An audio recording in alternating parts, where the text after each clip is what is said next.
If you'd asked me a year ago, I would have told you I knew my wife, Jessica, like the back of my hand. 30 years of marriage does that, or at least I thought it did. We met young, when I just started my career, and she was fresh out of college with a fire in her eyes and a stubborn streak that matched mine. I'd always admired her ambition. Together, we raised two incredible kids, built a life, and managed to stay grounded through the ups and downs. I wouldn't say our life was perfect, but it was ours, and I believed we were solid. Until recently, things shifted slowly, almost imperceptibly, but I'm not the kind of guy to ignore details. The first red flag waved one night over a quiet dinner. Jessica and I had our son, Danny, and his girlfriend over for a meal. It was a small thing that set me off, a laugh. Jessica's laugh. Danny was sharing a story about his trip, something trivial, but Jessica's reaction was off. The laugh was light, flirtatious. Nothing like her usual laugh around the family. I caught her glancing at me afterward, almost cautiously, as if she were testing how much I was paying attention. And maybe that was when I realized I'd been paying a lot more attention to Jessica lately. Over the next few weeks, little things started cropping up that I couldn't shake. She was more distant, barely looking me in the eyes sometimes, which wasn't like her. She started wearing a new perfume, one I didn't recognize, something strong and heady, a bit too youthful. Then there was the charity work. Now, Jessica had always been involved in local fundraisers, the kind of stuff she'd asked me to join her for, until this new group came along. Suddenly, she had weekend meetings and retreats and networking events nearly every week. The more I asked, the vaguer her answers got. But I could tell from her clipped responses that she didn't want me prying. Then came the night she mentioned an out-of-town charity retreat, something she had to go to. I was curious about the timing, given she'd only recently started with this new group, but Jessica brushed off my questions and left, practically overnight.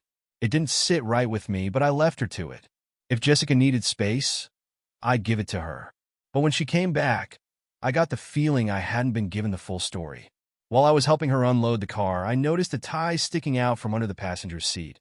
A man's tie, nothing too flashy, but not one I'd ever seen before. "Whose is this?" I asked, holding it up. She looked at me blankly for a split second, then shrugged, brushing it off like it was nothing. "Probably one of the guys from the charity carpool," she said, reaching for it casually. "You know how it is when everyone piles in." I handed it over without a word, watching as she stuffed it into her bag and moved on. She knew me well enough to know that I wasn't a pushover, and I could see she was nervous. A younger man might have blown it off or assumed the best. But in my mind, if something doesn't add up, you don't ignore it. You figure it out. That's exactly what I decided to do. After the tie incident, I knew I couldn't let this go. Jessica might have played it cool, but that strange flicker in her eyes when I handed it over, almost like she was daring me to question her, stuck with me. Over the next week, I kept an eye on her schedule, her mood, and those charity commitments. She'd leave early on Saturday mornings and sometimes not come back until well into the evening, claiming the group had been organizing events or visiting new locations. This wasn't like the old charity work she'd done over the years. It had a new secrecy to it, a layer of something she didn't want me digging into. So I decided to dig. I wasn't interested in her phone or her laptop. Jessica was too smart to leave anything like that lying around. I needed something deeper, something she wouldn't even think to cover up. I started with her schedule, writing down the exact time she left and came back from these charity events. At first, I thought about following her, but that felt too direct. Jessica would notice something like that right away. Instead, I took a different approach. One Saturday morning, just as she was about to leave, I casually mentioned, "Maybe I'll come with you sometime, see what you're doing for this charity. I know the old group used to love it when I helped out." The look that crossed her face told me more than any confession ever could. She went pale, fumbled with her keys, then managed a shaky laugh. "Oh, it's nothing like the old group. Just a lot of planning and paperwork, really. Nothing exciting. You'd be bored stiff." "Try me," I said, keeping my tone light, but letting her know I wasn't joking. She smiled a little too wide and patted my shoulder. "Next time, honey," she said, then hurried out the door. I stood there for a few minutes, watching her pull out of the driveway, feeling that gnawing suspicion grow. Whatever was going on, She was working hard to keep me in the dark. And if she wanted secrecy, I'd have to match her caution. So, instead of following her, I dug up an old contact, Bill, an old friend who ran a small security firm. Bill and I had known each other for years, and I knew I could trust him to keep things discreet. We arranged a quick meeting, and I laid out my suspicions, careful not to sound too paranoid. It's probably nothing, I told him, but I need some clarity. Bill looked at me thoughtfully, then nodded. I could set up a little tracker on her car, nothing invasive, just something to help you see where these charity events are really taking place. It was risky, sure, but I needed to know the truth. And if Jessica wanted to play this game, she'd find I wasn't a naive, trusting husband willing to accept half-truths and vague answers. 2 days later, the tracker was in place, and I finally felt like I had a small edge. Now, it was just a matter of patience. The first weekend with the tracker was uneventful. Jessica left at her usual early morning time and returned late in the evening, just as she always did, but the tracker showed she'd stayed mostly in one spot, a building across town that didn't match up with any charity office I knew of. I waited for her to mention the day's work, but she breezed past it with a tight-lipped smile and an early night to bed. By the second weekend, things got interesting. That Saturday, I watched the tracker as she drove further out than usual, stopping at a location a few towns over. The address came up as a small art gallery. Odd, considering Jessica's charity had never mentioned anything to do with art, at least not to me. I wondered what kind of volunteer work would keep her at an art gallery for hours on end, and I couldn't ignore the sinking feeling that maybe this wasn't a group activity at all. The following weekend, I decided I needed to get a closer look. I arrived at the gallery in the afternoon, parking far enough back to avoid drawing attention. I was prepared to see Jessica working alongside a team, maybe setting up for an event. But when she finally walked out, she wasn't carrying boxes or paperwork. She was laughing, tossing her hair in a way that looked painfully familiar. And she wasn't alone. A man in a tailored suit stood beside her, close enough to suggest familiarity, but not enough to cause a scene. He was tall, probably around my age, but trying hard to look younger, with a sharp look that didn't exactly scream charity volunteer. I watched them talk by her car for a few minutes, his hand brushing her arm as he spoke, and I clenched my fists at my sides, reminding myself to stay calm. Jessica didn't notice me as she drove off. I waited a few minutes before following the man, watching as he walked back into the gallery. I didn't confront him. That wasn't my style. But I made sure to get a good look, noting every detail. Something told me I'd be seeing him again soon. Back home, Jessica returned as if nothing had happened. She kissed me on the cheek, rattled off a story about the charity event, and acted like she'd spent her day doing noble work. I played along, nodding in all the right places, but my mind was somewhere else, piecing together the growing list of inconsistencies. That night, as she went to bed, I stayed up late in the den, sorting through everything I knew so far. She had secrets, and that man wasn't just some passing acquaintance. I needed more information, something concrete that she couldn't explain away. The following week, I couldn't shake the image of Jessica and the man outside that gallery. There was something in her expression I hadn't seen in years. Genuine warmth, maybe even excitement. And it ate at me. Whatever was going on, it was more than a fling. It was personal. I decided it was time to gather real evidence. The tracker gave me a picture of her whereabouts, but I needed to go deeper. I thought back to what I knew about her routines, things she wouldn't think to hide. Jessica was meticulous about keeping her home office in order, so I made sure to take a look while she was at work, careful not to disturb anything. Her desk was clean, with the usual stacks of bills and documents. But as I sifted through them, something unusual caught my eye, a small stack of invitations, buried underneath a pile of old letters. They were all for upcoming gallery openings, each at a different location in nearby towns. One of them was addressed to her personal email, with an RSVP already sent. The date on that invite was this Friday, only a few days away. I was almost certain the man I'd seen with her would be there. This gallery wasn't near her usual charity events, and it didn't add up with her usual routine. If Jessica thought she could keep this double life going while I sat by and watched, she had another thing coming. On Friday, I dressed sharply, but low-key enough not to attract too much attention. I drove separately, arriving early and blending in with the small crowd that trickled into the gallery. It didn't take long for Jessica to arrive, dressed in a way I hadn't seen her dress in years. Something sleek and modern, not the conservative style she normally favored. She was different here, almost like I was seeing another version of her. Then, right on cue, her mystery man appeared. I slipped behind a display, close enough to catch snippets of their conversation as they walked past. He was charming, suave in a way that felt practiced, and Jessica seemed captivated. The way she looked at him, the easy smile, the familiarity in their conversation. It was clear this had been going on for a while. I stayed in the shadows, watching as they laughed, as she placed a hand on his arm, lingering just a moment too long. But the real shock came when he leaned in, speaking in a low voice I could barely catch. "Told him yet?" he asked, glancing around cautiously. Jessica hesitated, her face falling just a little.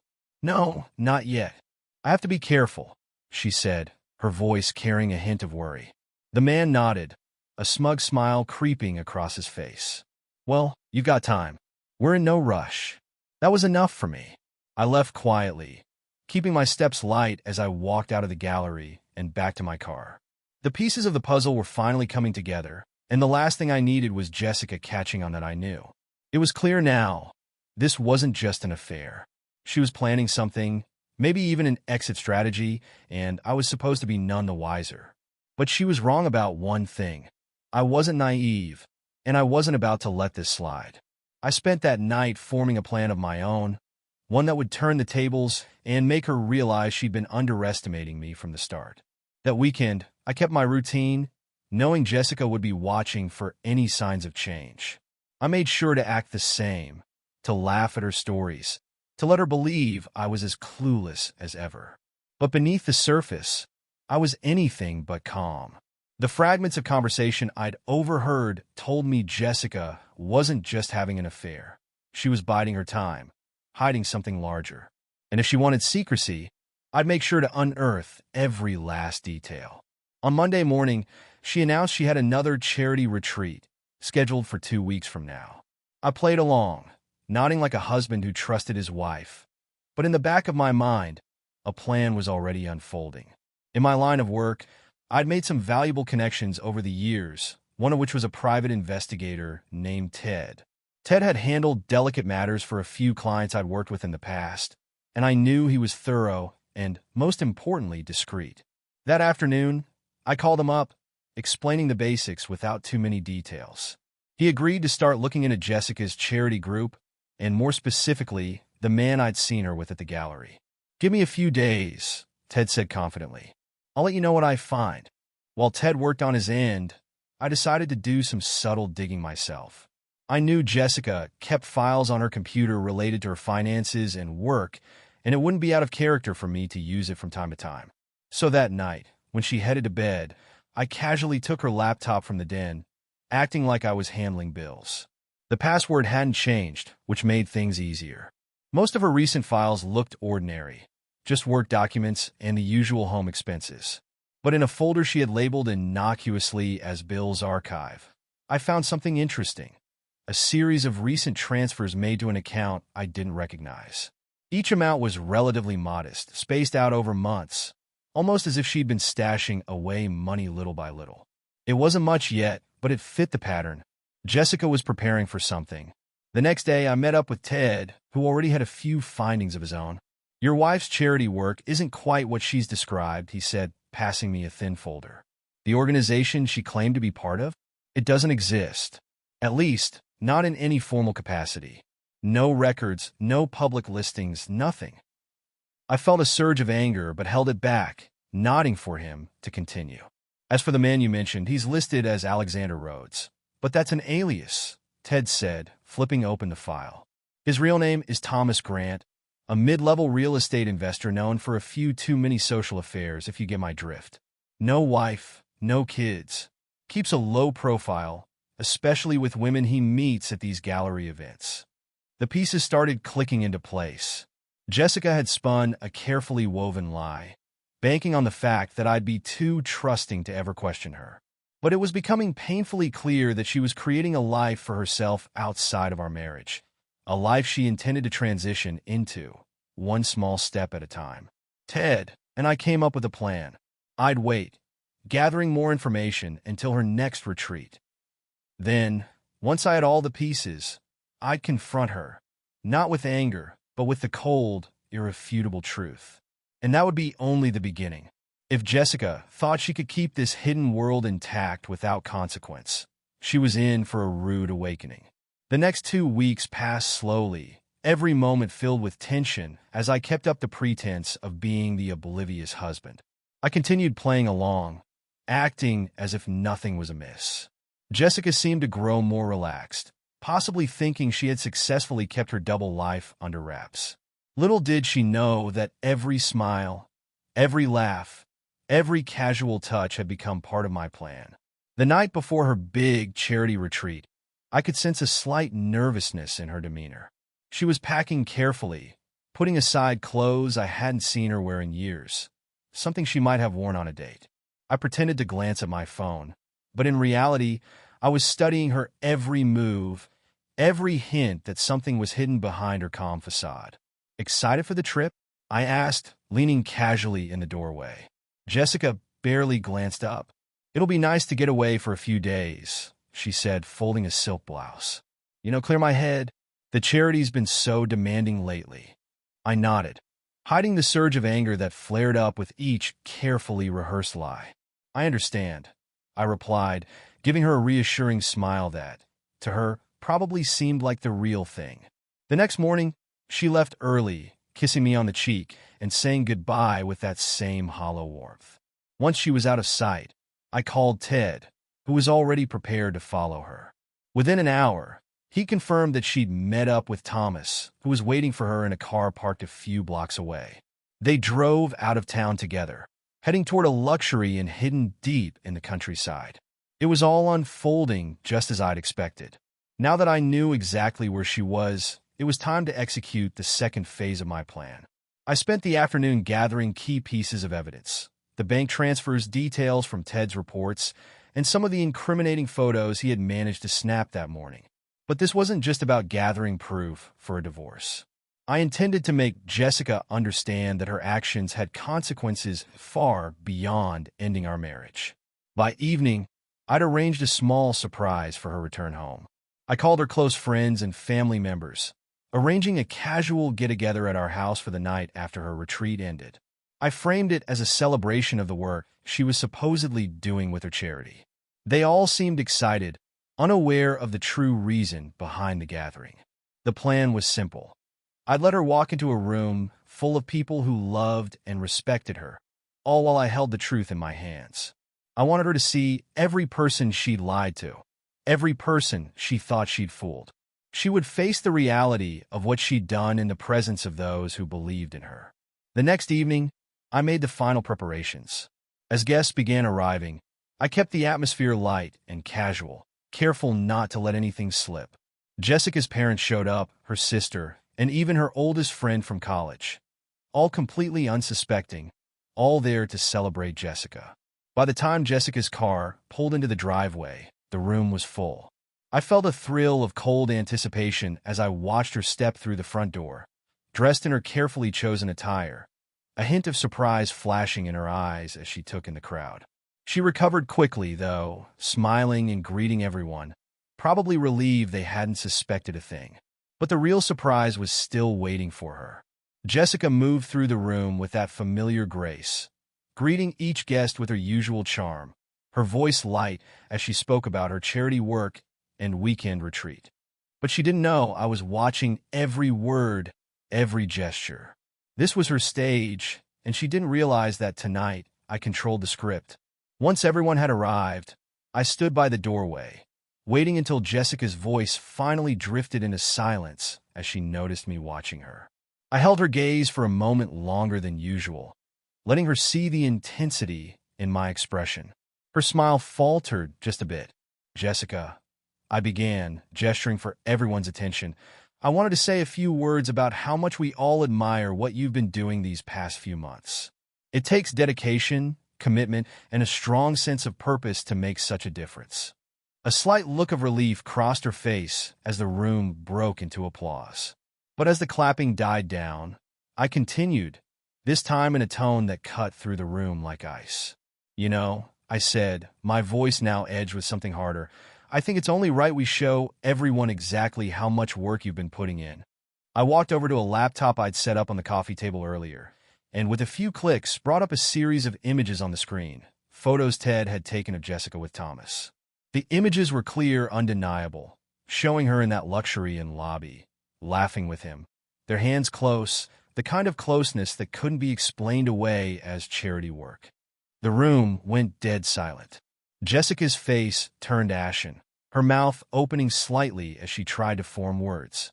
Her family and friends were frozen, their eyes flicking between the screen and Jessica, expressions of shock, betrayal, and confusion settling in as the truth hit them. Jessica finally found her voice, but it was shaky. "Mark," she stammered, this isn't what it looks like." I kept my composure, letting her scramble for excuses. "Isn't it?" I asked, raising an eyebrow, my voice calm but cold. "Then why don't you explain it to everyone? Go ahead, tell us about all the good work you and Thomas have been doing." Her eyes darted around the room, seeking an escape, but there was none. Every face in that room, every person she'd lied to, was looking at her, waiting for an answer.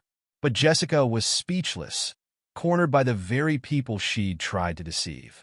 Seeing her struggling to keep her composure, I continued. "Jessica, the money you've been funneling into a hidden account, the trips, the gallery visits, they're all for charity, right?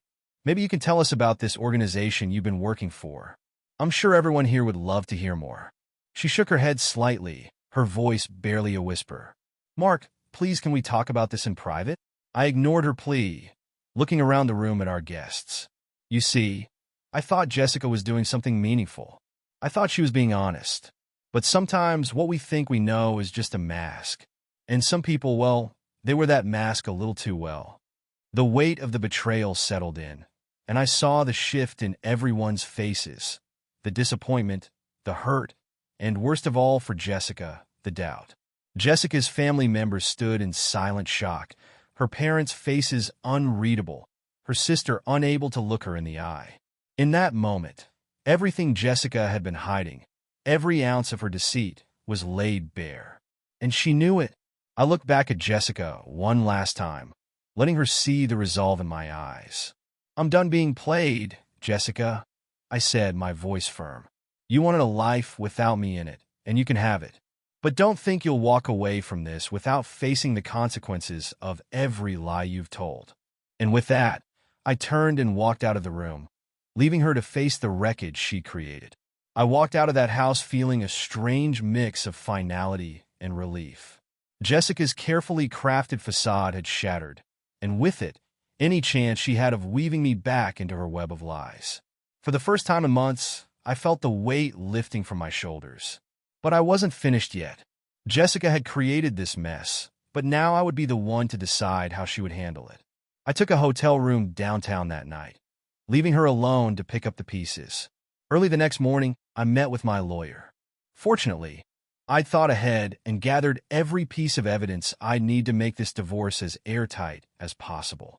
The bank records, the surveillance photos, even Ted's detailed report of her supposed charity retreats. They would all ensure that she had no wiggle room to drag this out. When I returned home later that afternoon, the house was silent.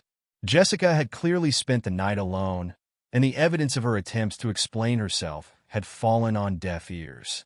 She sat at the dining room table, her face pale and eyes red-rimmed from what I guessed had been a long night. "Mark," she said, barely above a whisper, "I need to talk to you."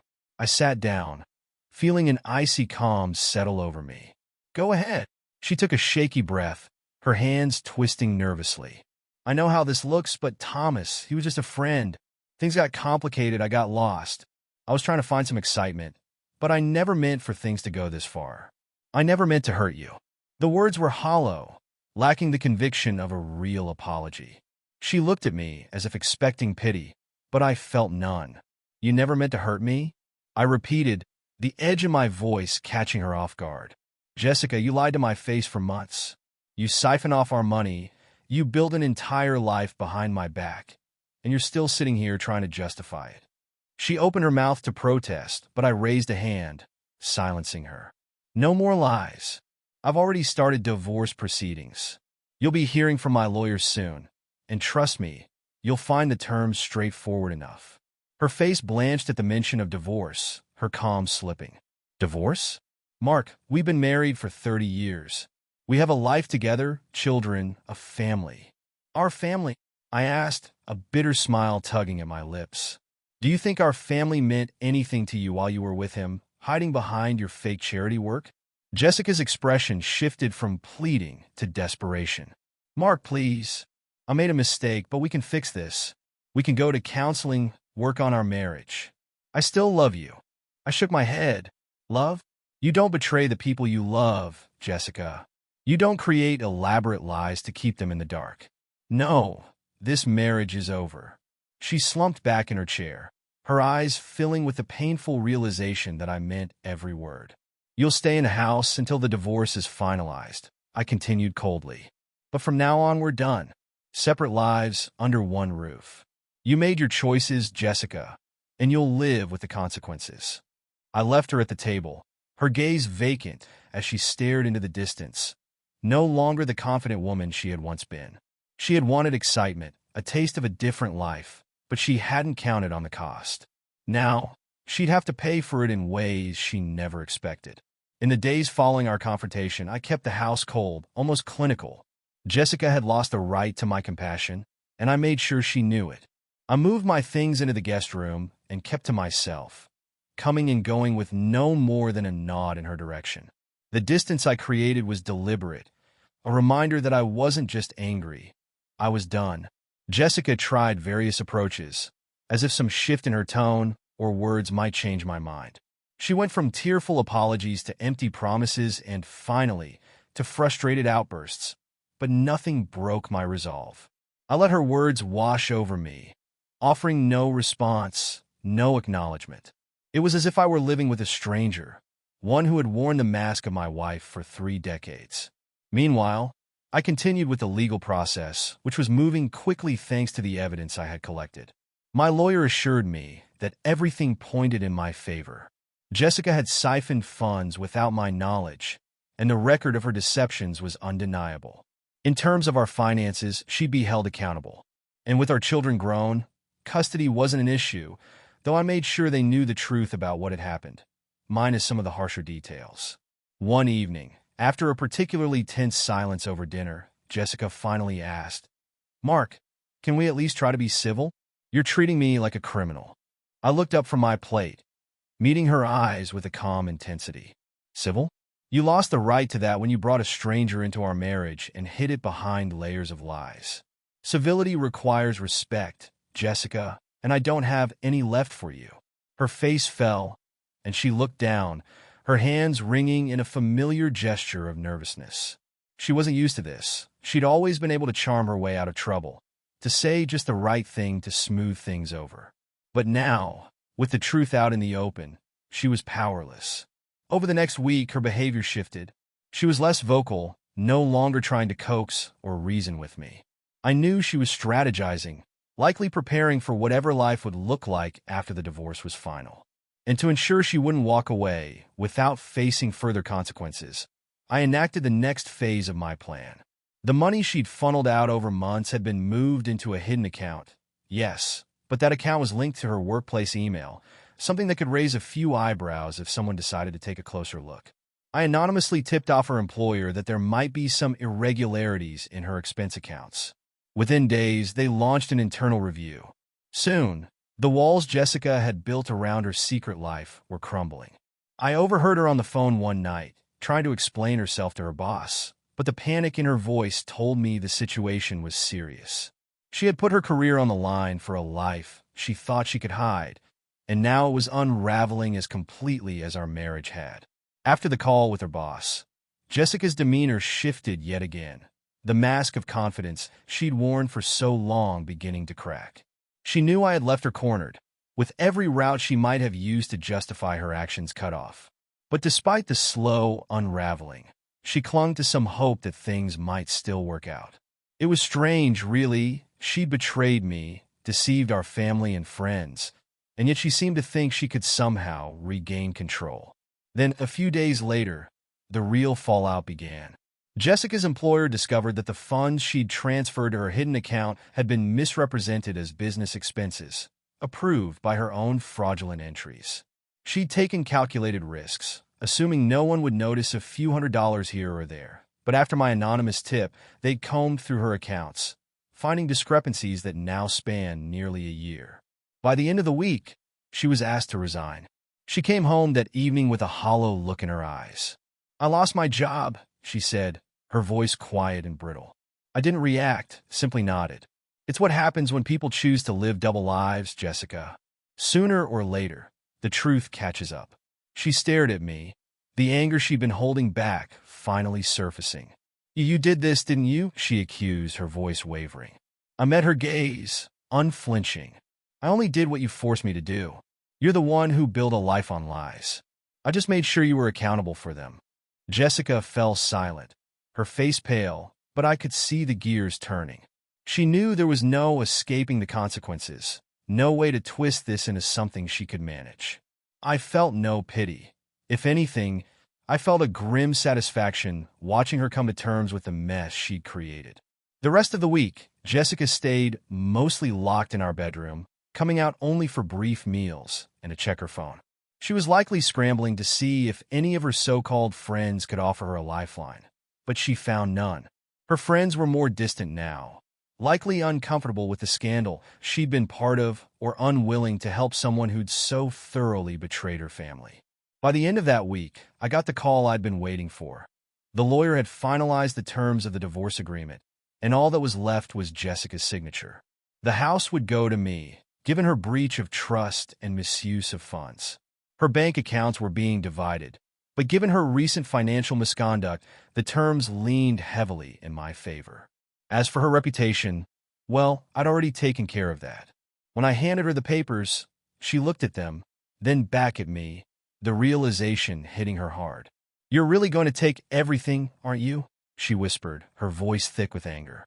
I shrugged. "No, Jessica, you took everything. I'm just reclaiming what's mine." She swallowed hard, signing each page without another word, the resolve drained from her face. I could almost see the Jessica I'd married years ago, the woman I'd built a life with. But that person was long gone, replaced by someone I no longer knew or cared to understand. Once she handed the papers back, I packed a bag, knowing the house would feel lighter without her in it. "You'll have 30 days to find a new place," I told her as I prepared to leave for a weekend at our daughter's. "Don't worry, I'll be sure to let you know once I change the locks." Jessica didn't look up. She sat at the dining room table, her gaze fixed on the empty spaces around her, lost in the hollow silence of a life she'd once taken for granted. And as I walked out, I felt an odd sense of peace, a finality that told me I was free from the weight of deception I'd unknowingly carried for far too long. Leaving that house behind for a few days felt like a clean break. Staying with my daughter, Anna, was like stepping into a life untouched by Jessica's betrayal. Anna had taken the news hard at first, hurt and bewildered by her mother's actions, but she supported my decision to move forward with the divorce. We spent hours talking, reconnecting, and even sharing a few laughs over old memories, moments that had nothing to do with Jessica's lies or the anger I'd been carrying. During that weekend, I let myself feel something I hadn't in months: relief. The weight of pretending, of wondering, of watching for cracks in the facade, every bit of it was lifting. The reality of life without Jessica, the calm clarity of living without her deceptions, felt like stepping into fresh air. The next Monday, I returned home, resolved to start putting the pieces of my life back together. Jessica, however, was still there, pacing around the house, unable to hide the unease that had settled over her. She'd lost her job, her social standing, and soon enough, she'd lose the house too. It was clear that she'd come to understand just how thoroughly she'd cornered herself. Over the following weeks, I noticed she made a few last-ditch efforts to save her reputation. She'd meet up with a friend here or there, trying to salvage connections, attempting to piece together the scraps of her old life. Occasionally, I'd hear her talking on the phone in hushed tones, offering rushed explanations and shallow apologies to people who, like me, were done being lied to. Her attempts to control the damage only seemed to deepen her isolation. Finally, on the day she was scheduled to leave the house, she approached me one last time. "Mark," she began, her voice almost fragile, "is there any chance we could put this behind us? I know I've made mistakes, but can't we find some way to move forward? Maybe as friends?" I looked at her, barely recognizing the person standing in front of me. She was grasping at straws, trying to save face, to retain some part of the life she'd once had. But I wasn't interested in friendship, and I certainly wasn't interested in making her feel better about what she'd done. "Friends, Jessica?" I replied, a hint of bitterness in my voice. "Friends don't do what you did. They don't betray you, manipulate you, or lie for months on end. So no, I don't think there's anything left here to salvage." She took a step back, nodding, her face tight with barely concealed anger. "Fine," she said, voice trembling. "But don't think this will be the end for me. I'll find a way to move on too, just like you have."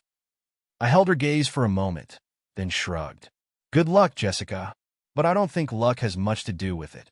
With that, she turned, grabbing her bags and heading for the door. I watched her leave without a word, feeling nothing but a quiet sense of relief as the door shut behind her. It was the end, not only of our marriage, but of the tangled mess of lies she'd created. I took a breath, letting the silence settle over the house. It was strange at first, the quiet. No lies, no pretense, no calculating glances. Just peace. And for the first time in years, I felt like I was finally home. The weeks after Jessica moved out felt like the calm after a storm. There were no more tense dinners, no more sidelong glances filled with suspicion. I began rediscovering simple routines, quiet mornings with a cup of coffee, walks in the neighborhood, even small projects around the house that I'd always been too busy to start. In the silence, I found something I hadn't expected: contentment. The change was freeing. My son, Danny, visited more often, stopping by to help with repairs or to grab a meal, while Anna called regularly, sharing details about her life, her work, and asking how I was doing. They'd both grown closer to me, and though I hadn't sought to burden them with the details of Jessica's actions, they knew enough to understand why I'd taken the steps I had. Jessica, on the other hand, had faded from the picture entirely. Word had spread among her friends and colleagues, and the fallout of her actions left her reputation in tatters. As I heard through mutual acquaintances, she'd struggled to find work, and without the support network she once had, she was essentially starting over. The realization didn't bring me joy, exactly, but it did bring me closure. A few months later, I received the official notice that the divorce was finalized. Holding that document, I felt an unexpected surge of relief and a sense of new beginnings. My marriage, the life I'd once thought was unshakable, was over. But I was finally free to move forward. As the months passed, I began filling my life with things I'd always enjoyed but hadn't made time for. I started working on my old hobbies again, woodworking, a bit of fishing, things that let me reconnect with myself. Some days I'd drive out to the lake, sit in the quiet with a fishing rod, and just let the world drift by. These simple moments brought a kind of peace that had been missing from my life for a long time. Eventually, I even joined a local community center, volunteering for a few small events and activities. It was a way to meet people without any expectations or pressures, just honest conversations and shared interests. I made friends there, people who knew me as I was now, without the shadows of Jessica's betrayals hanging over me. Surprisingly, I found myself feeling optimistic about the future. Jessica's departure had left a hole, but it was one I could fill on my own terms, with people and activities that brought genuine joy. I realized that even in my 60s, life could take on a new shape, one I hadn't anticipated but welcomed all the same. One evening, while looking through old photo albums, I found myself revisiting memories from my marriage with Jessica. Our wedding, the birth of our children, moments that once held nothing but happiness. I'd been avoiding these pictures, unwilling to relive the past, but now they didn't hurt. I could remember the good times for what they were, unclouded by bitterness. I understood now that life moves forward, even through heartbreak and betrayal. I'd been given a second chance, a clean slate to redefine myself, and I knew I wasn't alone. My children, my friends, and even new acquaintances were part of this new chapter, and I valued each of them more deeply than I had before. If there was any silver lining to the pain Jessica had caused, it was this. I learned that strength comes from letting go of what doesn't serve you, of shedding the weight of those who don't value honesty. The betrayal had changed me, but I was finally seeing that change wasn't something to fear. Now, I live each day with a sense of gratitude. I've rebuilt my life from the ground up, surrounding myself with people I trust, people who enrich my days rather than fill them with doubt. Jessica's betrayal, painful as it was, had given me a new perspective, a clarity I hadn't known I needed. Looking back, I don't feel regret, only the satisfaction of knowing I stood by my principles and made the choices I could live with. In the end, I walked away from a broken marriage with a stronger sense of self, closer relationships with my children, and the knowledge that life, no matter how unpredictable, has a way of leading us exactly where we need to go. And that I've come to realize is its own kind of freedom.